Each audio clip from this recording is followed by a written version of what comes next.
जय गुरुदेव। और दोस्तों, मेरे चैनल सीधे साबर मंत्र में आपका एक बार फिर से हार्दिक स्वागत है। और देखिए, आज की वीडियो में मैं आपको जो साधना बताने वाला हूँ वो साधना बहुत ही गोपनीय और तीव्र साधना है। और इस साधना की ज़रूरत हमेशा प्रत्येक व्यक्ति को किसी न किसी रूप में, क्योंकि जब व्यक्ति गृहस्थ में रहता है, इस संसार में रह रहा है, तो उसको ज़रूरत पड़ती ही पड़ती है। क्योंकि ये साधना इसी प्रकार की साधना है, एक वशीकरण साधना है, एक सम्मोहन साधना है, आपके व्यक्तित्व को निखारने की साधना है। ये साधना कामदेव को प्रसन्न करके और अपना कोई भी अभिष्ट कार्य, जो भी आपका कार्य है, उसको पूर्ण किया जा सकता है। और ये साधना गोपनीय तो है ही है और ये तीव्र भी है, क्योंकि इस साधना से अगर कोई प्रिय व्यक्ति आपका किसी भी बात पर वो नाराज हो गया है या किसी दूसरे पर वो आसक्त हो गया है, मतलब कि किसी दूसरे से वो प्रेम करने लगा है, तो ऐसे में इस प्रयोग का जो प्रभाव है वो बहुत ही अचूक प्रभाव है। अब ऐसी स्थितियां कई बार आ जाती हैं, क्योंकि जब देखिए हम लोग गृहस्थ में रह रहे हैं और गृहस्थ में रहते हुए हमारे पत्नी भी है, बच्चे भी हैं, बड़े भी हैं, तो कहने का मतलब है कि कहीं ना कहीं कोई ना कोई व्यक्ति इस प्रकार की जो हरकतें करता ही करता है। या फिर आप कहीं किसी लड़की से प्रेम करते हैं या किसी लड़के से प्रेम करती हो, तो उस स्थिति में भी कई बार ऐसा होता है कि या तो लड़का आपको छोड़ करके और किसी दूसरे की तरफ आकर्षित हो जाता है, और वो आपको छोड़ करके जाने वाला होता क्या है कि वो चला ही जाता है छोड़ करके, और आप चाहते हैं कि उसी लड़के से प्रेम करें। या फिर कोई लड़की है जो कि आपसे प्रेम करती थी पहले और अब वो आपको छोड़ करके किसी दूसरे से प्रेम करने लगी है। ऐसी स्थिति में इस प्रयोग को करने से इसका जो प्रभाव है वो एकदम तीव्र होता है और अचूक होता है, उसका कार्य होता ही होता है जो इस व्यक्ति इस साधना को करता है। दूसरी समस्या क्या आती है कि यदि आप पति पत्नी हैं, पता लगा कि आपका पति किसी दूसरी स्त्री से प्रेम करने लगा, आपको छोड़ करके वो जा चुका है, या फिर रहता आपके साथ ही है लेकिन फिर भी आपकी कदर नहीं करता और किसी दूसरे से प्रेम करता है, तो ऐसी स्थिति में भी अगर आप इस प्रयोग को करेंगे तो आपका पति उसको छोड़ करके वापस आपके पास आ जाएगा। ये 100% होगा ही होगा। या फिर आपकी पत्नी आपसे लड़ करके या किसी भी कारण वो अपने घर चली गई है, अपने मायके चली गई है, वहाँ से वापस नहीं आ रही है, या फिर किसी दूसरे लड़के से प्रेम करने लगी है तो आपकी पत्नी लेकिन करती दूसरे से प्रेम है, तो ऐसी स्थिति में भी आप इस प्रयोग को करेंगे तो वापस उसको छोड़ करके आपके पास ही वो आ जाएगी। तो कहने का मतलब ये है कि स्थिति कैसी भी हो, ये प्रयोग अचूक है, प्रभावशाली है और तुरंत फल देने वाला है।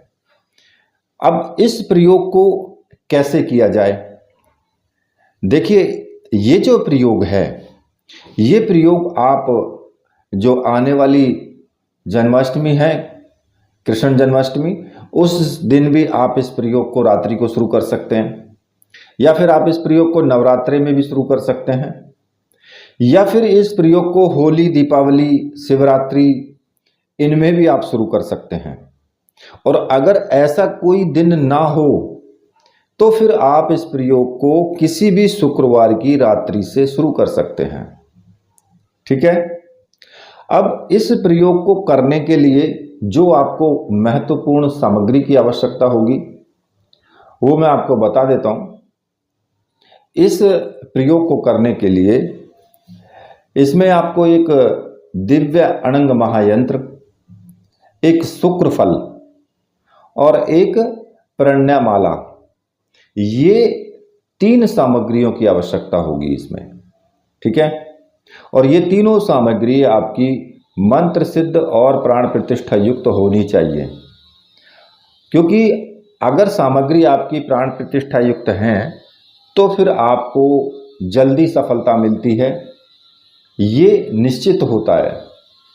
और देखिए, बहुत से लोग कहते हैं कि जिस सामग्री की आवश्यकता क्या है, तो भाई देखो, सामग्री की आवश्यकता इसलिए है कि अगर आप किसी प्रयोग को भी करते हो तो आपको माला की ज़रूरत होती है, फिर माला की ही आवश्यकता क्या है। मतलब कि किसी भी प्रयोग को करने के लिए उसमें जो सामग्री यूज होती है, मान लिया कि आप कोई पूजा उपासना कर रहे हो, उसमें आप फूल भी चढ़ाते हो, उसमें आप दीपक भी जलाते हो, धूप भी जलाते हो, प्रसाद भी चढ़ाते हो, भाई फिर उन सामग्रियों की ही क्या आवश्यकता है। अगर ऐसा ही है कि सामग्री की आवश्यकता नहीं है तो फिर उनकी ही क्या आवश्यकता है, उसको भी मत करिए फिर, तो फिर साधना कैसे होगी। तो मेरे कहने का तात्पर्य है सीधा सा, वो व्यक्ति वीडियो से बिल्कुल दूर रहें जिनको वीडियो अच्छी नहीं लगती है, या जिनको लगता है कि हम झूठ बोल रहे हैं, या फिर जिनको लगता है कि हम उनको पागल बना रहे हैं, या जिनको लगता है कि हम अपनी सामग्री बेचने की वजह से कर रहे हैं। हमने कोई आपके ऊपर कोई ज़बरदस्ती नहीं की है कि भाई आप सामग्री लो ही लो, आपको नहीं करना है तो मत लो, कोई जोर ज़बरदस्ती नहीं है किसी के ऊपर भी। और जिनको करना है वो लेंगे और वो करेंगे, सीधी सी बात है, ठीक है। तो इसलिए इस चीज़ से वो बिल्कुल दूर रहें जिनको नहीं है विश्वास, क्योंकि यहाँ विश्वास का सौदा है, यहाँ पर किसी प्रकार का कोई झूठ तूफान इस चीज़ का कोई कार्य या इस चीज़ का कोई महत्व नहीं है यहाँ पर, ठीक है।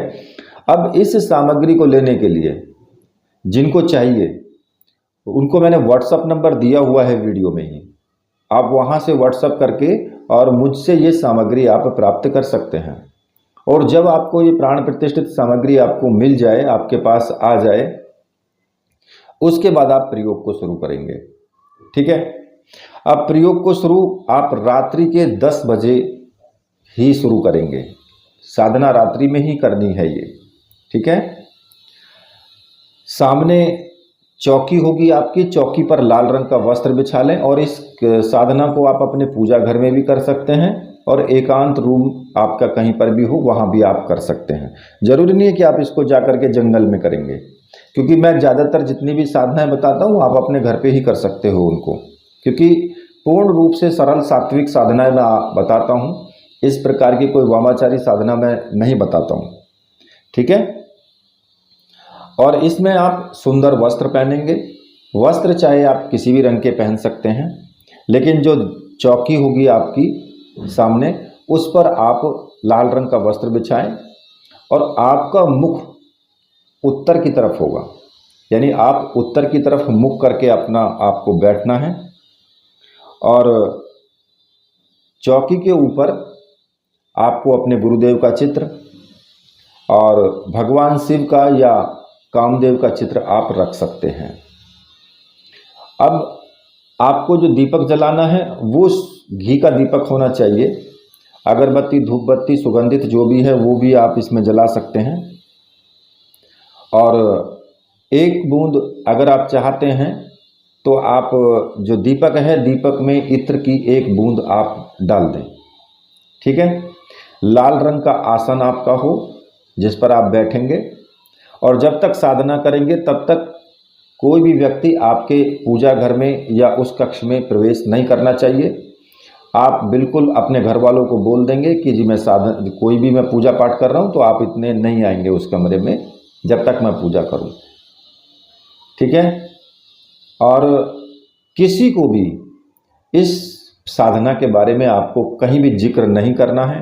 आपको कोई अनुभव होता है तो उनका भी आप जिक्र बिल्कुल भी नहीं करेंगे किसी से भी, मतलब बिल्कुल एकदम शांत होकर के गोपनीय तरीके से साधना करनी है। साधना कोई सी भी हो हमेशा गोपनीय तरीके से ही करनी चाहिए।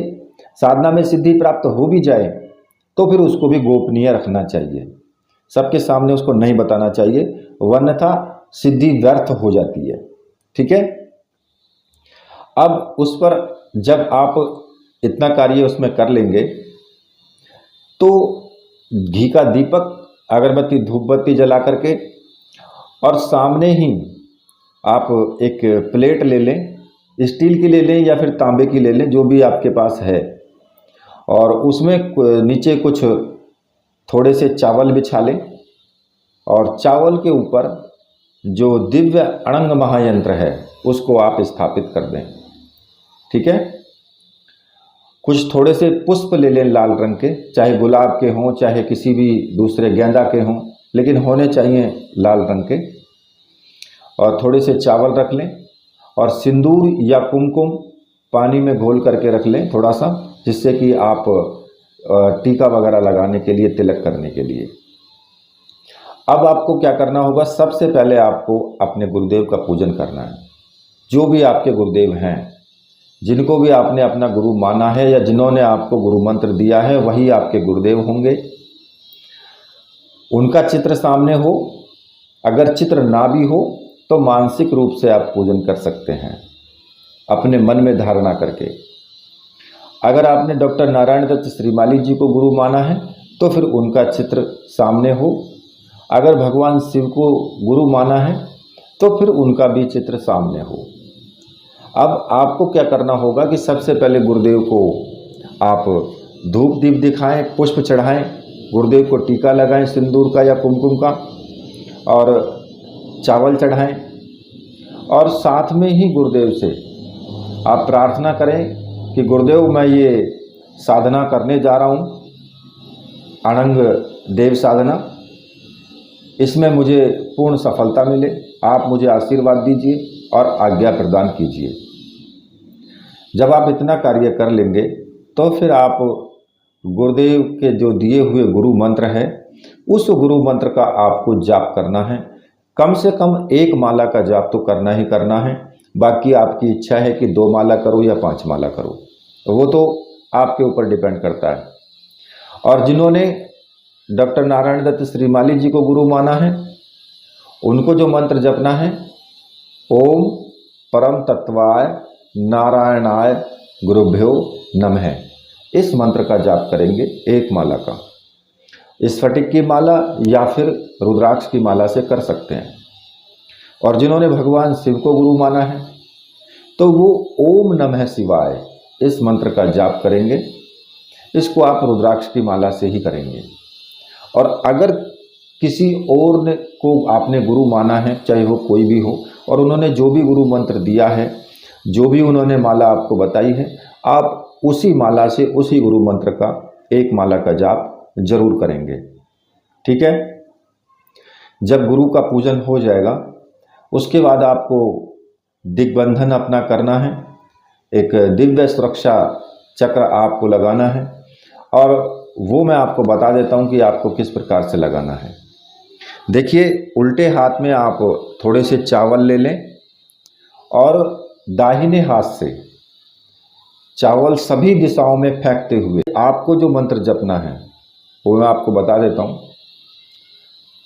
ओम असर्पंतु ये भूता है भूमि संस्था, ये भूता है विघ्न कर्तास्ते नश्यंतु शिवाज्ञा, अब क्रमाणांतु भूतानि पिशाच सर्वतो दिशम, सर्वेशाम विरोधेन पूजा कर्म समारंभे। इस मंत्र का जाप करते हुए सभी दिशाओं में चावल आपको फेंक देने हैं, और जहाँ तक आपके चावल चले जाएंगे वहाँ तक कोई भी नेगेटिव एनर्जी आपकी साधना के बीच में भंग करने के लिए नहीं आ सकती है। चाहे वो भूत हो, प्रेत हो, कोई भी हो, सर्प हो, बिच्छू हो, कोई भी हो, आपकी साधना के अंदर वो बिल्कुल भी प्रवेश नहीं कर पाएगी। ठीक है। तो जब आप ये इतना कार्य कर लेंगे, सुरक्षा चक्र आपने लगा लिया, तो सामने जो कामदेव जी की तस्वीर रखी है, आप उस का पूजन करेंगे। जैसे गुरु पूजन किया है वैसे ही पूजन करेंगे। और जो दिव्य अणंग महायंत्र जो रखा हुआ है, उस यंत्र का भी आपको पूजन करना है। उस पर कुमकुम से आपको टीका लगाना है, उस पर पुष्प चढ़ाने हैं। और जो इसमें मैंने आपको शुक्र फल बताया है, जो आपको शुक्र फल है, उस शुक्र फल को आपको दिव्य अणंग महायंत्र पर अर्पित कर देना है, वहाँ पर उसको रख देना है, मतलब कि उनको अर्पित करना है। और अर्पित जब उसको कर लेंगे, छोटा सा एक जो आपका पूजन है, जब आप उसको पूरा कर लेंगे तो उसके बाद फिर आपको जो मुख्य मंत्र है उस मंत्र का आपको जाप करना है। लेकिन उससे पहले आपको एक छोटा सा संकल्प लेना है। आप दाहिने हाथ में थोड़ा जल लेकर के अपना नाम बोलेंगे, अपने पिता का नाम, अपना गोत्र, आप कहाँ रहते हो उस जगह का नाम, और फिर आपको बोलना है कि मैं अमुक व्यक्ति के लिए, अमुक मतलब उस व्यक्ति का आपको नाम लेना है जिस व्यक्ति के लिए या स्त्री के लिए आप कर रहे हैं, उसके लिए मैं साधना कर रहा हूँ। और जो आपका कार्य है उस कार्य को आप बोलें उसमें कि ऐसा होना चाहिए, जैसा आप चाहते हैं उस कार्य को आपको बोलना है कि क्या होना चाहिए। ठीक है, और इतना बोल करके आपको जल जो है जमीन पर छोड़ देना है। अब उसके बाद फिर आपको मंत्र का जाप शुरू कर देना है। जो प्रणा माला है उस माला से आपको जाप करना है, और जो मंत्र है वो मैं आपको बता देता हूँ। तो मंत्र इस प्रकार से है, ओम ह्लौम अणंग देवाय त्रलोक्य सम्मोह ह्लौम नमः। इस मंत्र का आपको जाप करना है, और कम से कम 11 माला का जाप होना चाहिए। 11 माला तो करनी ही करनी है, उससे कम नहीं करनी है। 11 माला से ज़्यादा कर सकते हो। अगर मान लिया आप चाहते हो कि मैं 21 माला करूं तो 21 माला भी कर सकते हो, 31 माला करना चाहते हो 31 भी कर सकते हो, 51 चाहते हो 51 भी करो, 101 चाहते हो तो 101 भी करो। वो आपके ऊपर डिपेंड करता है। जितनी ज़्यादा आपका मंत्र जाप होगा उतना ही तीव्र आपका सम्मोहन होगा। ठीक है, लेकिन 11 से कम आपको बिल्कुल भी नहीं करनी है। और ये साधना आपको लगातार 11 दिन या 21 दिन लगातार आपको साधना करनी है। आप चाहते हैं कि तीव्रता के साथ में और बहुत प्रचंड रूप से सम्मोहन या वशीकरण हो तो 21 दिन तो करना ही करना फिर लगातार इसको। ठीक है, साधना एक बार शुरू करके बीच में छोड़ना नहीं है, क्योंकि कुछ लोग क्या करते हैं कि पहले दिन तो 21 माला का जाप कर लिया, अगले दिन 11 माला ही रह गई। तो ऐसा नहीं करना है, साधना खंडित हो जाती है वहां पर। अच्छा, स्त्रियों के लिए मैं बता देता हूं कि स्त्रियों को क्या होता है कि मान लिया आपने साधना शुरू कर दी और बीच में आपके पीरियड की समस्या आ गई, तो आप जब ठीक हो जाएं तो फिर आप साधना शुरू करेंगे तो आपकी साधना वहीं से शुरू होगी जहां से आपकी साधना छूटी है। मान लिया कि आपने 5 दिन साधना कर ली, बीच में समस्या हो गई, तो जब आप ठीक होने के बाद साधना शुरू करोगी तो फिर आपका 6ठा दिन ही काउंट होगा, आपके व्यर्थ नहीं जाएंगे ये दिन। ठीक है, एक ही समय पर आपको साधना करनी है। मान लिया कि 10 बजे शुरू की है तो 10 बजे ही आपको प्रतिदिन साधना शुरू करनी है। एक नियम होता है साधना का, वो आपको निभाना है। दूसरा, ब्रह्मचर्य व्रत का पूर्णता के साथ पालन करना है। ऐसा नहीं है कि आप वैसे तो साधना कर रहे हो, पता लग रहा है किसी की चुगली चपाटी भी कर रहे हो, लंकारीपना कर रहे हो, इधर उधर की लगा भी रहे हो, किसी व्यक्ति का बुरा करने के लिए भी तैयार बैठे हो, तो भाई साधना कहाँ से सिद्ध हो जाएगी। शक्ति भी तो देखती है कि आपका आचरण कैसा है, क्योंकि कोई भी शक्ति हो वो हमेशा ऐसे ही व्यक्ति के साथ आना चाहती है जो व्यक्ति सामाजिक हो, अच्छे आचरण का हो, दया हो, धर्म हो उसके पास, तो उसी के साथ वो आना भी चाहती है। और ऐसे व्यक्तियों से तो वो दूर रहती है बहुत ज़्यादा। ऐसे व्यक्तियों को जो गलत होते हैं उनको तो कभी अनुभव भी बहुत कम होते हैं या तो फिर होते ही नहीं है। दूसरा, ब्रह्मचर्य व्रत की बात करता हूँ, तो ब्रह्मचर्य व्रत आपको मानसिक रूप से भी रखना है। भाई तन से तो रखोगे ही, लेकिन मानसिक रूप से भी रखना है। ऐसा नहीं है कि आप उधर तो साधना कर रहे हो, उधर यूट्यूब पर या फिर फेसबुक पर आप लड़कियों के ठुमके देख रहे हो, तो उसमें क्या होगा, उसमें आपका मानसिक जो ब्रह्मचर्य है वो खंडित हो जाता है। और फिर आपको रात्रि में जो स्वप्न आएंगे, स्वप्न में आपके सामने लड़की होगी और आपको स्वप्न दोष हो जाएगा। ऐसी स्थिति में आपका भी साधना खंडित हो जाएगी, क्योंकि शक्ति देखती है, शक्ति करवा देती है फिर साधना को खंडित। तो इसलिए इन सब चीज़ों से बचें, जब तक साधना करें तब तक। ठीक है, और सभी नियम का आपको पालन करना ही करना है। भाई धोखाधड़ी, किसी के साथ कोई मारपीट, क्रोध करना, मतलब कि काम, क्रोध, लोभ, मोह, अहंकार, थोड़ा सा इन पर काबू करके रखें ज़्यादा। क्योंकि देखो होता तो सबके साथ है, ये सब चीज़ें होती हैं, लेकिन साधना के टाइम में थोड़ा सा काबू करके रखें। ज़्यादा से ज़्यादा हो सके तो एकांत ज़्यादा पसंद करें। मतलब आप अगर कार्य आप कर रहे हैं, नौकरी पेशा वाले आदमी हैं, बिजनेस करने वाले आदमी हैं, तो कर सकते हैं उसको भी, लेकिन थोड़ा कंट्रोल अपने ऊपर करके रखें। ठीक है, मेरे कहने का तात्पर्य ये है बस।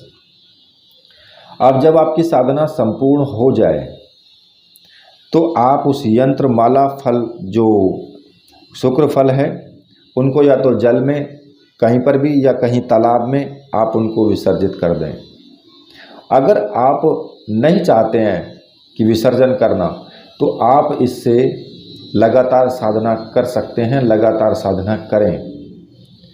उससे क्या होगा कि आपका सम्मोहन, आपके अंदर जो व्यक्तित्व है आपका, उसमें निखार आ जाएगा। सम्मोहनता आपके अंदर बहुत ज़्यादा बढ़ जाएगी। सामने वाला व्यक्ति देखते ही आपकी तरफ आकर्षित होगा, आपकी बात सुनने के लिए मजबूर होगा वो। साथ ही जो आपका कार्य है, वो सभी कार्य आपके पूरे भी होंगे। तो इससे लाभ ही लाभ है, नुकसान कुछ नहीं है।